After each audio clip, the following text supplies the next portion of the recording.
When I got my first laser, I felt pretty confident. I'd watched some videos, I'd followed all the default settings, and I thought I was doing everything right. And yet my results were all over the place, and I couldn't figure out why. What I didn't realize at the time is that my laser actually wasn't to blame. In this video, I want to walk through 5 mistakes I made when I started laser cutting and engraving so you don't make the same ones.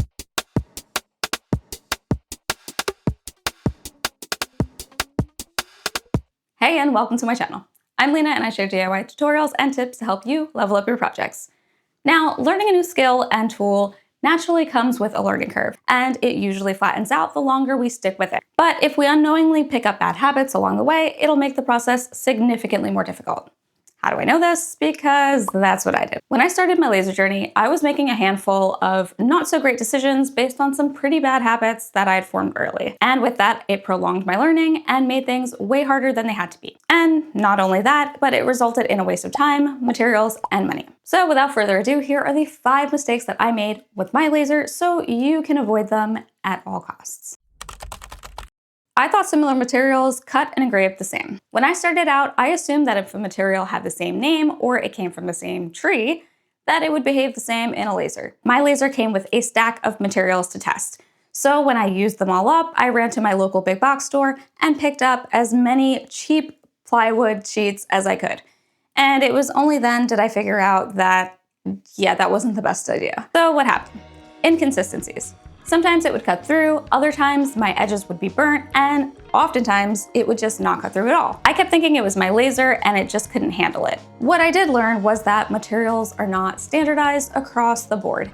So different suppliers, different finishes, they all take into effect the result that you're gonna have when you laser cut or engrave your materials, even if they are the same type. The majority of the big box hardware stores are carrying low-grade materials, which you then run into things like warping, excessive knots, or excessive voids in the material, and experiencing the issues that I was experiencing. So what I learned to do was treat every material like a brand new piece. Now, if I buy a stack of material from a laser supplier online like Craft Closet, then I know it's gonna be pretty consistent.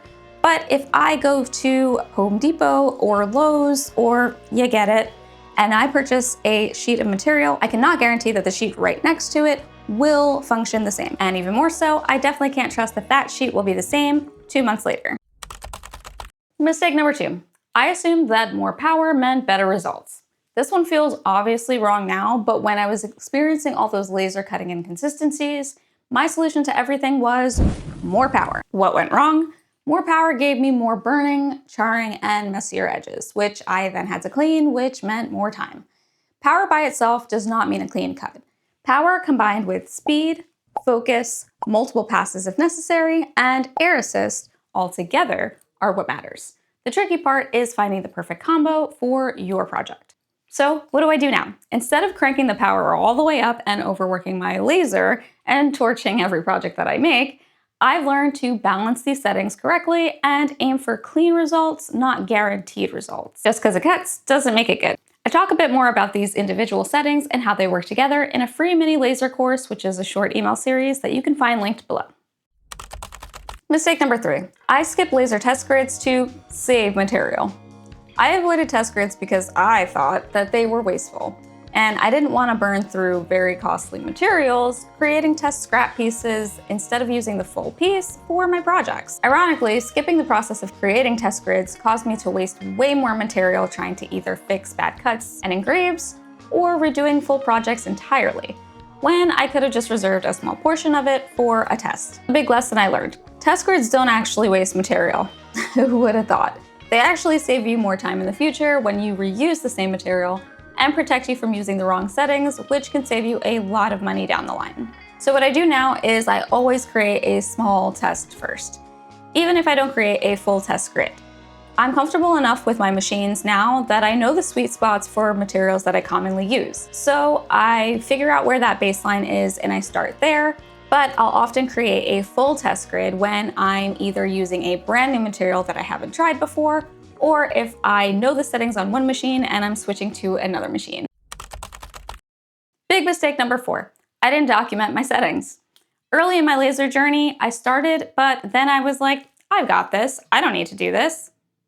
I did need to do this. I wasted a bunch of time having to retest the same materials that had once given me a headache before and I had already perfected. And so, yeah, it's important. Your future self may not remember the settings you use, so it's best to keep a backup plan. So what do I do now? I keep a log.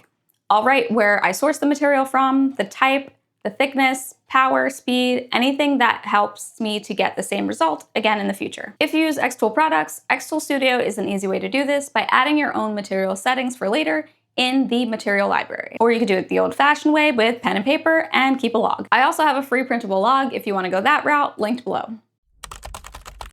Lastly, mistake number 5. I trusted the default laser software settings for far too long. This one connects directly with mistake number 1, and it led me to my first oh no moment with my laser. Personal story and flashback. I bought material from Michaels that was labeled laser safe, and I assumed that I could use it with the same preset MDF settings that I had worked with before in xtool Studio. The problem was that the power was way too high and the speed was way too low, which is a perfect combo for disaster. Mid-cut, I noticed that there was a spark and then a small flame started. Luckily, I don't leave my laser and I was nearby and had a spray bottle ready, so I was able to put it out very quickly. Now, my machine was okay, but a large portion of that project was not salvageable. And I also didn't have any backup material on hand at that point. So the biggest lesson here is that the default settings in your laser software are starting points. They're not guarantees. And laser safe most certainly does not mean laser proof. You can also apply this notion to any software settings that you see online or from your favorite makers, like myself. We share our settings because they work for us, so it gives you a starting point so you're not starting from scratch. But everyone's materials and lasers are different, so you have to find the one that works for you. So what I do now, 1, I never walk away from my laser when it's on, and 2, I test first and treat presets as a baseline, not as the final cure-all.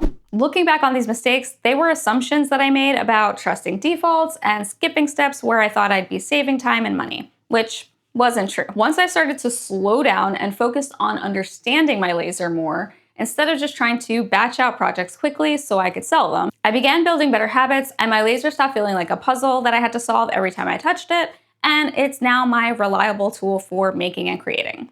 Now, if you're brand into laser cutting and engraving, or you've been doing it for a while but feel like you're constantly relearning the same things, like I was, I'm in the process of sharing more of my laser journey and knowledge while building a beginner laser hub with the exact tools and resources that I wish I had when I started. This is going to be an ever-evolving place to find lessons, project ideas, and things to make your laser experience easier. It's very much a work in progress at this point, but if this sounds like something helpful, I'm going to link it below. And in the comments, I'd love to know how your laser journey is going. Any big lessons that you've learned recently, or things that you're still trying to figure out right now. And if you found this video helpful, you might want to check out this one. Until next time, stay inspired.